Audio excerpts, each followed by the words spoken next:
안녕하세요. 저인기입니다. 오늘은 자기소개서 관련된 이야기를 해보고자 합니다. 먼저 자기소개서를 여러분 작성하실 때 어떤 프로세스에 의해서 작성을 하세요?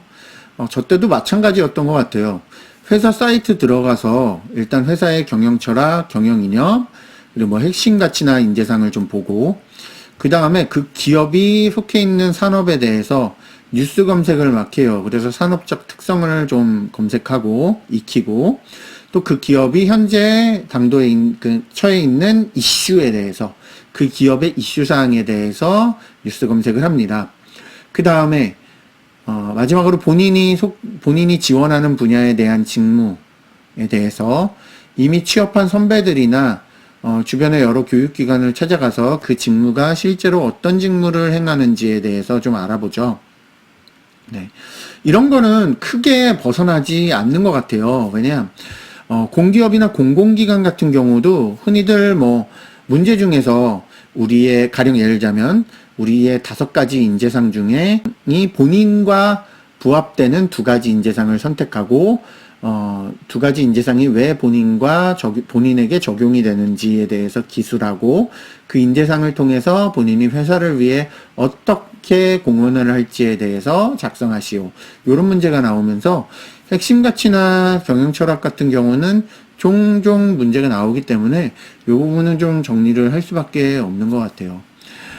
또한 자신의 역량에 대해서 정리를 한번 하게 됩니다. 그래서 이력서처럼 이제 정리를 하죠. 본인이 어떤 인턴이나 프로젝트를 했는지, 공모전에 참석했는지, 기타 등등 여러 경험사항과 업무 관련된 내가 지원한 분야에 대한 지식이나 기술 등에 대해서 쭉 자신의 경험들을 정리를 하게 됩니다.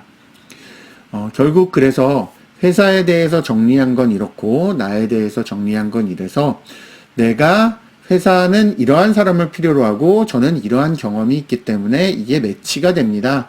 저는 그 회사에 필요한 사람입니다. 그래서 이러한 방향으로 회사에 어떻게 공헌을 하겠습니다. 요게 자기소개서의 본질이자 이제 가장 핵심적인 줄기인 것 같습니다. 우리 뭐 보통 보면은 협상할 때도 마찬가지인 것 같아요. 영업할 때 이제 우리 거래처가 있죠. 거래처에서 이러이러한 스펙의 제품들이 필요합니다. 내가 가진 카드는 이거야. 그래서 이러이러한 제품을 저는 가지고 있습니다. 설득을 하는 거죠. 고객사를. 당신은 이러이러한 제품이 필요로 하고 저는 이러이러한 제품이 있기 때문에 이러한 구성과 이러한 단가로서 납품을 하겠습니다. 서로 윈윈할 수 있습니다. 요런 것이 협상과 어떻게 보면 자기소개서의 어떤 논리적인 흐름은 비슷한 것 같습니다. 특히 이공계분들 같은 경우는 학교를 들어가시면은 그 과가 정해지고 학교 프로젝트를 하면서 내가 프로그램을 한다거나 어떤 프로젝트를 이제 거쳤다거나 함에 따라서 이제 본인의 역량이 확연하게 드러나지만 인문계분 같은 경우는 그런 게 아주 드러나지 않기 때문에 회사 관련된 사항들을 적절하게 이제 사용을 해가지고 같이 믹스를 시켜서 어필을 할 수밖에 없는 것 같습니다. 요 세부적인 사항들에 대해서 어떻게 준비할지에 대해서는 구성과 준비할지에 대해서는 향후에 여러분들 다시 말씀드리도록 하고 지금은 자기소개서나 면접의 세부 사항을 말씀드리기에 앞서 채용의 프로세스와 채용 담당자는 어떻게 일을 하면서 여러분을 뽑게 되는지에 대해서 좀 설명을 드리도록 하겠습니다. 대기업의 채용 프로세스에 대해서 좀 같이 살펴보도록 할게요.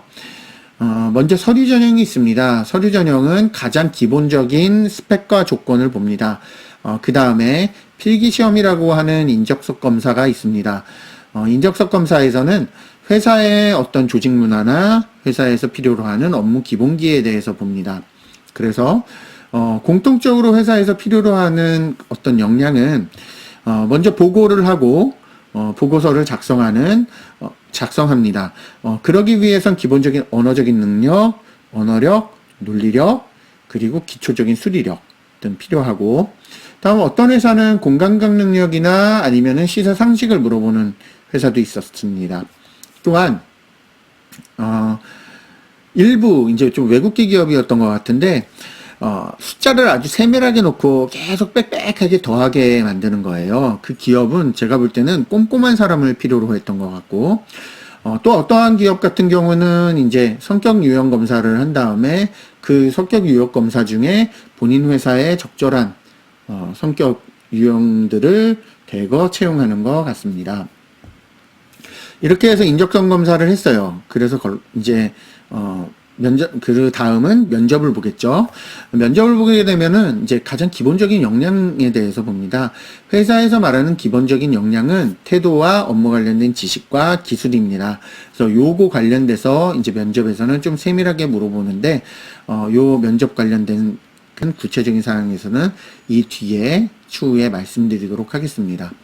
채용 담당자가 참 바쁩니다. 업무를 할 때에 먼저 인적성 검사, 채용 공고를 내기 전에 한 2개월 정도 전에 인적성 검사 문제를 출제를 합니다. 그래서 외부 교수님과 여러 사람을 모아가지고 인적성 검사를 출제를 하고 또 모의 테스트도 보고, 그래서 인적성 검사 시험지가 시험지가 확정이 됩니다. 문제가 확정이 되면은 그 다음에 채용 공고를 내요. 그래서 서류 전형, 우리는 이 정도의 스펙이 필요합니다. 그래서 서류 전형을 내는데, 이때 중요한 게, 여러분 대기업 중에서 인기 많은 기업들은 뭐 8만 명에서 10만 명도 지원을 해요. 그러면 채용 담당자는 결국은 채용 TF를 만듭니다. 그래서 8만에서 10만 명의 자기소개서를 쫙 봐요. 그래서 자기소개서를 기본 스펙에 맞춰서 이제 한번 걸릅니다. 그러면 이제 필기시험, 인적성 검사 보는 사람이 나오죠. 이거를 좀 편하게 잡아서, 적게 잡아서 2만 명으로 하고 보겠습니다.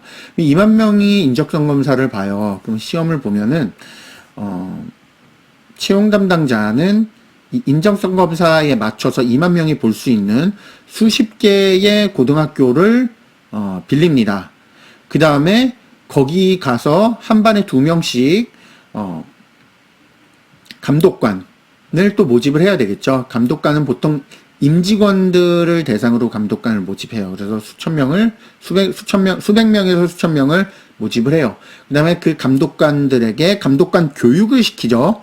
감독관 교육을 시킵니다.